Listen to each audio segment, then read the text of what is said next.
Welcome back everybody to Tick Town, and today I want to build to the left of my place a farm. And what else I want to build, like a little hut for the farmer. Oh, we still need to build this too. We'll just let them continue on that, and we will cancel these two. 1 2 3 4 5 6, all right, where we want right there, and then we'll leave it just like that for now. Maybe we'll do more, maybe we won't, who knows. Well, that looks good for that for now. Now let's plan out the farm. What cycle are we on? 251. Power was good last we checked off. Hydrogen looks good. Oxygen looks good. So let me get busy and try to map out a little farm or something. All right, we had a printing pod just pop up, and we got some copper.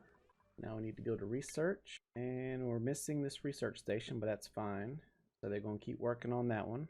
And then looking at the research, it looks like we are about done, except for solid fuel combustibles. It's about the only thing we can start on. And now, back to the farm.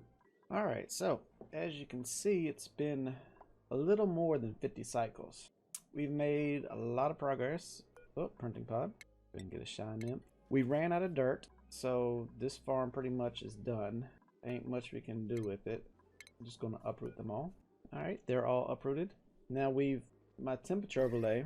So this is -60 in here. I haven't made any cooling loops yet. I want to get some oil. I got to dig down. Oil is down here, I believe. Yeah, it's getting pretty warm down there. So I want to dig down there eventually, get some oil and create an oil loop so I can start cooling stuff off, but everything isn't too bad. Those are getting a little bit warm, but still we can put a little loop there maybe. What else have we done? We tore up all this. You know about the chlorine vent. Got us a little chlorine area over here. Oops, and it's going off. I meant to shut this off once I pulled this all into a vacuum, but that didn't happen. See, we got the gas filter sorting out just the chlorine into this room. So this is only a chlorine room. This one is only a hydrogen room. 2 electrolyzers seem to be enough still. Oh, we got a floating bed over there. We're about out of water, polluted and otherwise. So I've been digging. Where'd I dig? I dug over to the left, and I'm looking for geysers. I'm hoping for a water geyser somewhere, but so far I'm not seeing anything. So, you know, what can you do? Now, this is Ari's room right here. He's got his power supply. He's got his water filtration unit. So if we go ahead and look at overlays for oxygen, he's got oxygen. His carbon dioxide ejector down here. Power overlay. He's got the transformer back here with the wheeze work to cool it in a hydrogen filled room. And that powers the main door and all of his room, which is about 1945 watts on a 2000 watt wire. So I didn't want to overload it. Temperature not looking too bad. It's at 29. Ooh, it looks a little cold over here, so I may have to put in some insulation tiles or something over here. We'll have to see about that, because it's getting pretty cold. Matter of fact, we might go ahead and do that right now. Igneous rock, and try and go ahead and nip that in the bud before it gets too cold over there. As for this one, this power transformer, this is going to be a vacuum all the way around it. I've got 3 pumps constantly pumping out. If you look at the ventilation, going to this mixed room right here. We've got the hydrogen going to these 3 rooms. But back to his bedroom. We have a chlorine room. We stocked him full of fried mushrooms, so he's still got a good bit, not too much. Oh, and it's dark. Plumbing. So we got the good water going out to the hand wash station when he comes out of his suit and in the bathroom. And then it goes back to this reservoir. Reservoir goes to the sieve. Sieve goes to the other reservoir. I've stocked the storage bin full of sand. So when this needs sand, we have an auto sweeper here to automatically fill it. And then I forgot I got rid of that. Well, we'll leave that there for now. Maybe we'll figure out what to do with it. We'll put a little chute up here, and we will get rid of this. And then we'll just dump it outside for them to sweep up. So that's going to be holding the dirty stuff. And then I put metal tile so he can speed around.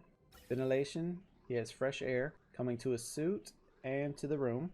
But he eats in chlorine, and that's where his food sits, so it decontaminates. Decor is pretty good. He doesn't really go in the back here because it's all automated. So he usually just stays up around here, which if we take a look at him, his stress is 0. Change per cycle, -30%. Well fed, -10 per cycle. So he's doing pretty good. His morale's good. So he's living the life. with this metal tile floor here, he can zoom around. All right, we looked at decay, germs. He's in a germ-free environment pretty much. Yeah, I don't see no germs. Shoot, we might even put a wall plant or something up in here. All right, and he is my farmer. He's got the best farming skill. So what he does, he comes down here and he farms. I need to open that up to everybody. I haven't finished the automation system yet for that. We're gonna put that to sweep only. All right, so they're picking up the mushrooms. They're cleaning stuff up. Oh, and that box is full. What's it full of? All right, back to the farm. So I got slime dropping in at this chute, and it's a weight plate. So I've got a conveyor rail filter. It's a mod, and that separates the slime down here. Take a look at it. So as the slime comes up and over, it'll drop down on it. Now, because I'm only running slime on this line, I take it and I go around into the next one. So if this one's activated, it'll drop it down, but when it's done, it'll send it around to the next one and the next one. So if you go to the automation wire, the pressure plate controls the splitter, and you got a OR switch down here. So if this one is calling or this one's calling, it'll send signal to this one. This signal or this signal, it'll send down here. So if one of them calls, it's going to start sending up the produce, and then the auto sweepers should deliver the slime by itself. And what I'm going to have it do is pick up the mushrooms, and we're going to create a place for a cook right up here above it. So that way it'll send the food directly to the cook area, and all he has to do is cook it up. And then I'll create a rail system to drop it off food into each room, so they don't have to go running for it. But you know, that's for a different day. I think I want to change this door to something else. I can't. Nope, can't. So yeah, it's still getting pretty cold over here. Maybe I'll put a little heater or something over here. Who knows? Who knows what I'll do? But anyway, that's what it is. I got to figure out where to put in these farm tiles, what I want to put in there, because I'm out of dirt. So I need to start digging, get some more dirt, or find a new plant. But I'm still looking for stuff. But it's going to end my episode here. That's the beginning of the farm. We're going to keep expanding downward for different types of stuff. And next time, maybe we'd work on a cooking station, a cook's hall or something. But y'all take care. I'm out.